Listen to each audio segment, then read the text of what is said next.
joining us for Lakefront News. I am Anicia Serrano. A Delta Airlines flight from Minneapolis crashed, turned upside down, and caught fire on the runway at Toronto Pearson International Airport, all while attempting to land on Monday, February 17th. The Transportation Safety Board of Canada is now leading the investigation into the runway crash. Passengers described the chaotic moments when Delta Airlines Flight 4819 made its hard landing and flipping upside down. Evacuees jumped several feet from the door frames onto the snow-covered ground as sprays of fire retardant rained overhead.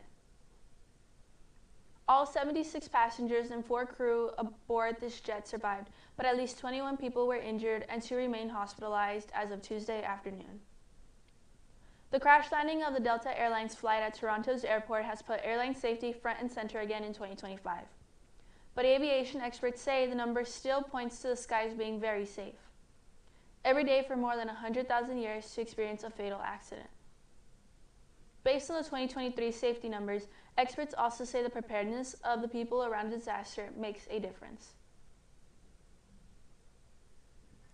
Everything that could go wrong went wrong, yet still 80 people survived the accident. And what that tells me is just the preparedness and the attention to safety. The aviation industry strives for protection every time as it continues safety improvements and training to better protect passengers. A group of men had to restrain a passenger who became violent on a Frontier Airlines flight from Houston to Denver. It's not exactly clear what set the man off, but a witness said he began punching the window while in the air. He hit it so hard the plexiglass covering the window broke. Tanner Phillips, who served in the Army, was among several passengers who stepped in to restrain the man. People started calling security and police, but there's no security or police. And so like, luckily there was a group of guys that was willing to pitch in and do it. But I think, and I'm glad that they had flexi cuffs, but it took a while to find those. Like it just didn't really seem like there was a process and procedure for an incident like this. Phillips said it took a couple of guys to get the man's arms secured behind him. They had to use zip ties and a shoelace. The group kept the man restrained for the rest of the flight. President Donald Trump has announced a proposal to take over the Gaza Strip in Israel. Israeli Prime Minister has backed up this plan and already has Israel's army ready to further action. President Trump plans to clean out the strip and build housing in different locations where Palestinians can live. Leaders in the Middle East responded with backlash and labeled this plan as illegal and could potentially be a violation of international law. President Trump is appealing to the Supreme Court, asking the justices to let him fire the head of a government ethics watchdog agency. Hampton Dellinger, who was appointed by former President Biden, oversees the office that handles allegations of whistleblower retaliation. The director of the White House Presidential Personnel Office fired Dellinger in an email, and the message did not cite any of the 4 cause infractions Congress stipulated as requirements for the president to remove the special counsel. The case, Bessonnet versus Dellinger, could eventually help clarify whether Congress may create independent agencies protected from the whims of the White House, or whether presidents can fire anyone seen as a potential critic. Protesters gathered at the Texas state capitol today as part of a nationwide demonstration on Not My President's Day. The rally, aimed at voicing opposition to the Trump administration, drew attention to ongoing political tensions across the country. On this President's Day, protesters in Austin held signs, chanted slogans, and expressed their frustration, standing in solidarity with similar protests happening across the nation. While the atmosphere remained peaceful, the sentiment was clear. The protest was a call for change and a stand against what many see as the divisive leadership of the current president. Protests like this one are part of a larger movement calling for political change, and it's clear that many are determined to make their voices heard. Get ready for an unforgettable Mardi Gras experience at the San Antonio Riverwalk, transformed into a celebration destination for incredible food, drinks, and live entertainment. Mardi Gras is a festive day that marks the end of a pre-Lenten season. It is celebrated with parades, music, costumes, and feasting. Come celebrate the spirit of Mardi Gras in one of San Antonio's most vibrant settings on February 28th through March 4th. Pope Francis has now been diagnosed with pneumonia. As people gather to pray over the Pope, the Vatican says this latest health complication poses a, quote, complex picture for treatment. The Vatican also says that he is in good frame of mind and in good spirits. The Pope is stable, he is eating food, and he has received drawings from children in the hospital that has lifted his spirits. We will keep you updated on the Pope's condition. An 83-year-old man is facing charges of aggravated assault with a deadly weapon after allegedly opening fire in a Texas high school over the weekend. It happened during a band competition. Police say man Dennis Brando fired at least one shot at a male victim, identified as a consultant for the high school drumline, who was hospitalized. Quick-thinking parents sprang into action and subdued the attacker within about a minute.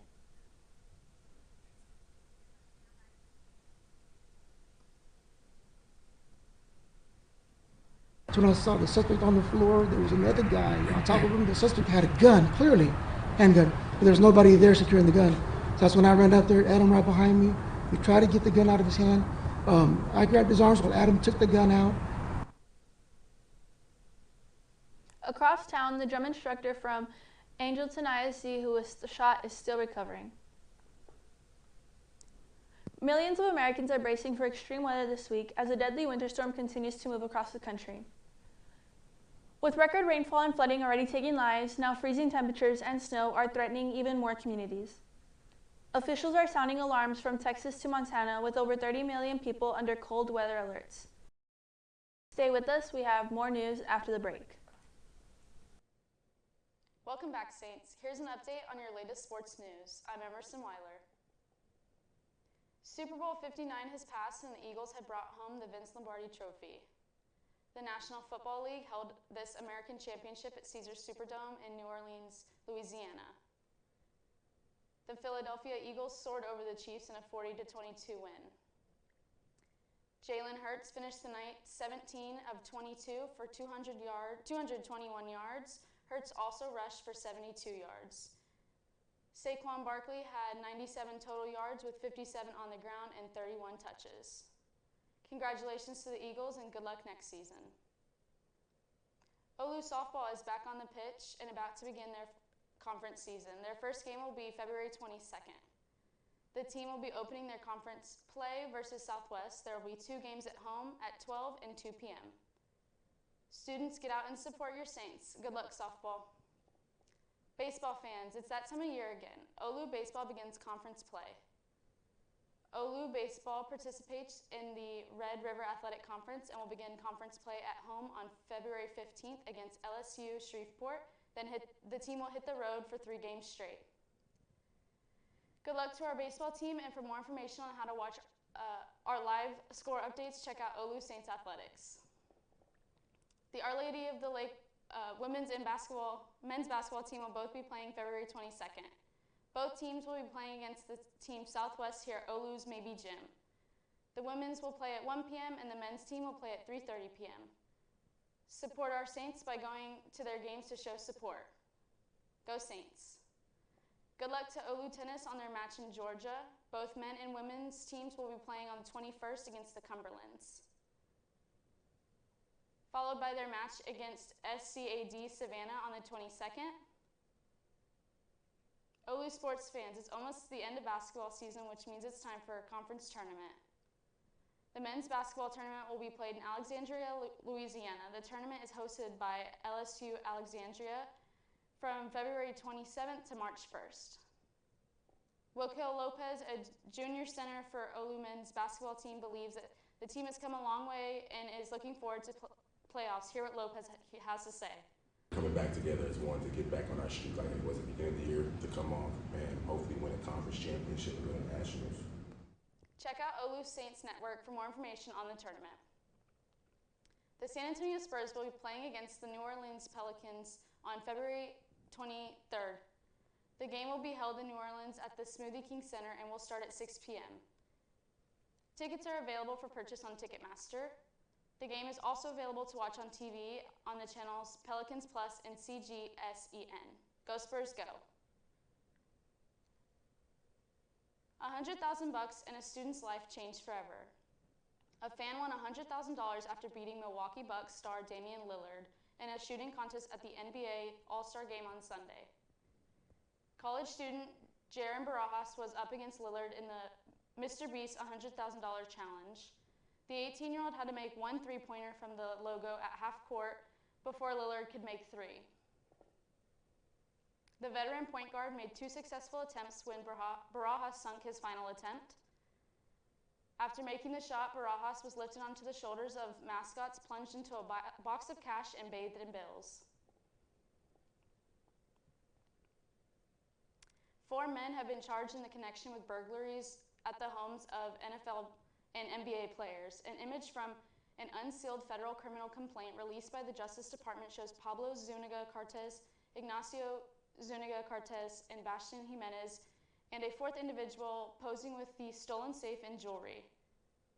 The photo was taken shortly after a theft of a home in a Milwaukee Bucks player. A safe containing several watches, chains, personal items, jewelry, and cash was stolen. Along with a designer suitcase and designer bags, the total value of property stolen was estimated approximately $1.4 million. Stay with us for more news after the break. Welcome back, and welcome to your Health Minute.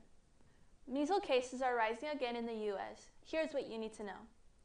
Measles is a highly contagious disease that can cause severe complications. Dr. Daniel Kurtzik says most cases are now among unvaccinated children.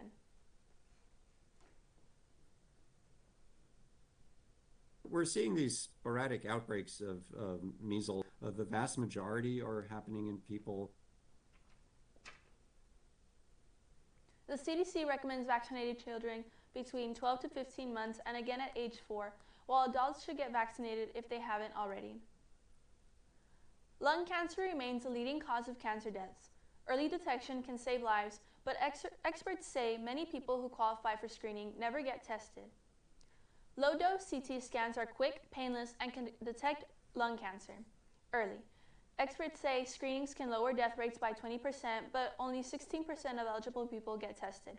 Adults 50 to 80 who smoke or quit in the last 15 years may qualify. Demand for popular GLP-1 drugs has surged, with many experiencing benefits like weight loss and improved blood sugar control. But some experts warn that shedding pounds can also impact relationships. Since GLP-1 drugs are relatively new, the full effects of weight loss and relationships remain unclear.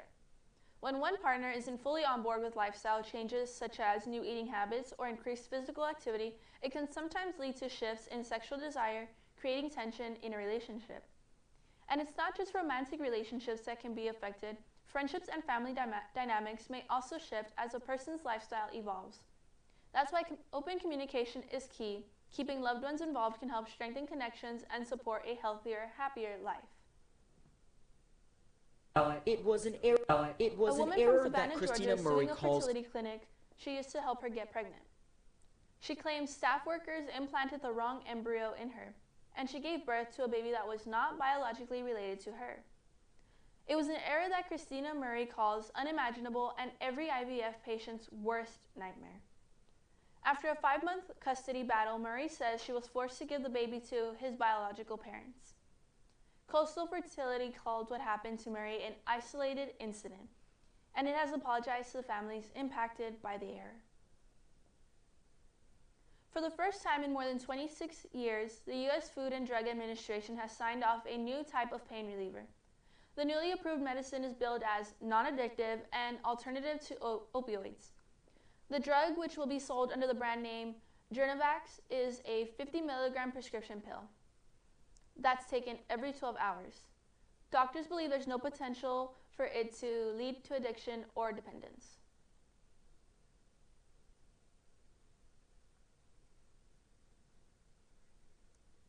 Dr. Chang with Cleveland Clinic says that type of pain is usually caused by surgery, injury, illness, or some other trauma.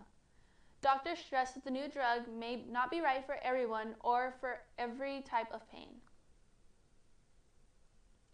The CDC is reporting 16 million cases of flu this season nationwide, and Texas is one of the highest states with a number of cases.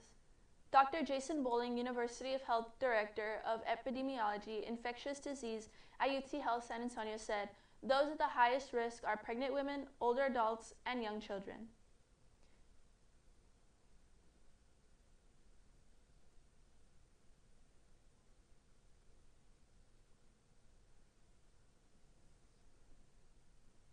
Stay home if you are sick until you no longer have a fever for 24 hours without using fever-reducing medicine.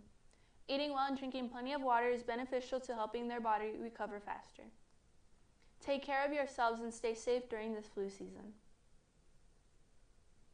Brain diseases, including Alzheimer's, Parkinson's, and multiple sclerosis, impact cognitive, motor, and emotional functions.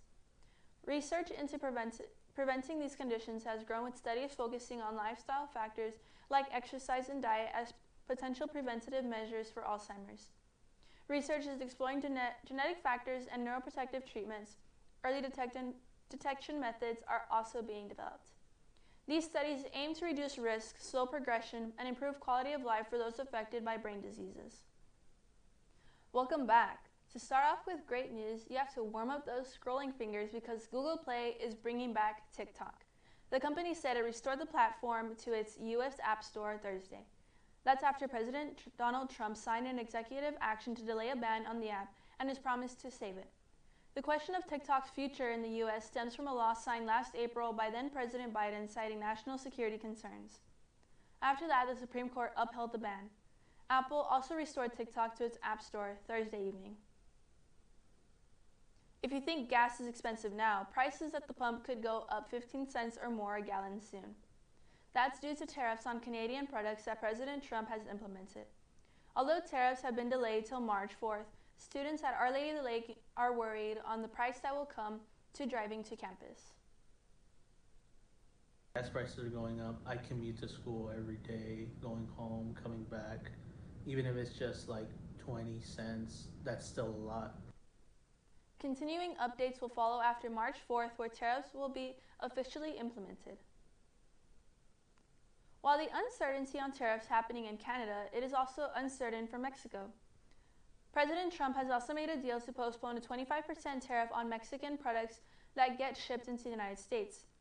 If tariffs get confirmed, this would make prices on daily groceries such as tomatoes, raspberries, and avocados go up in price.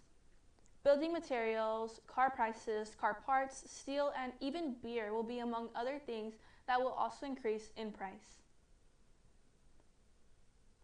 A high-profile legal battle between Blake Lively and Justin Baldoni continues in court. Lively accuses Baldoni of sexual harassment on the set of It Ends With Us and claims he retaliated against her.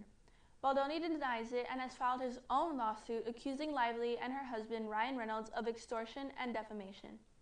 The judge warned both sides to avoid public statements but did not issue a gag order. He also threatened to move up the trial date if the public feud continues. Over the weekend, Baldoni's lawyers posted court documents on a newly created website. So far, the site contains 2 public documents already filed in court. A$AP Rocky, whose legal name is Rakeem Myers, was acquitted of 2 felony counts of assault with a semi-automatic firearm in a case that dates back to 2022. The case stemmed from an incident with his former friend known as A$AP Relly. Myers argued that the gun in question was a prop gun that he fired, only blanks. He also claimed his former friend was using the lawsuit to seek money. The Super Bowl is full of anticipation. Something many people get excited for are the ads during the game. Having an ad during the Super Bowl comes with a high price tag. This year, the price for a spot during the commercial break was $8 million, which is $1 million more than last year's $7 million price tag. The prices continue to rise for a Super Bowl ad spot. We can only imagine how much the price will be in a few years. Nike is turning to a big name to help boost its brand. Kim Kardashian is teaming up with a sportswear giant for a new line called Nike Skims. Nike is currently facing a slump with sales and stock values are dropping. To turn things around, the company is partnering with Kim Kardashian on a new collection based on her popular shapewear line. The Nike Skims brand will focus on female athletes, marking a first for Nike, which usually relies on acquisitions or endorsements from athletes like Michael Jordan. The new line is set to debut online this spring in the US and select retail locations, with a global launch planned for 2026.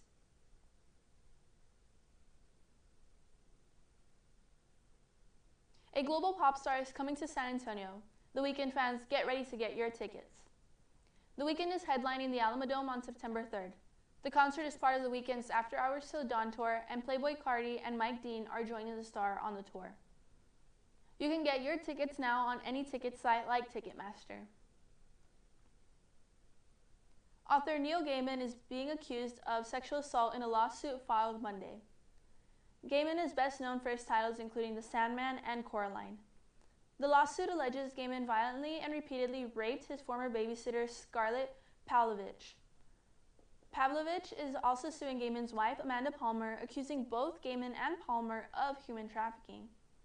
Gaiman has denied all allegations against him, saying all encounters were consensual.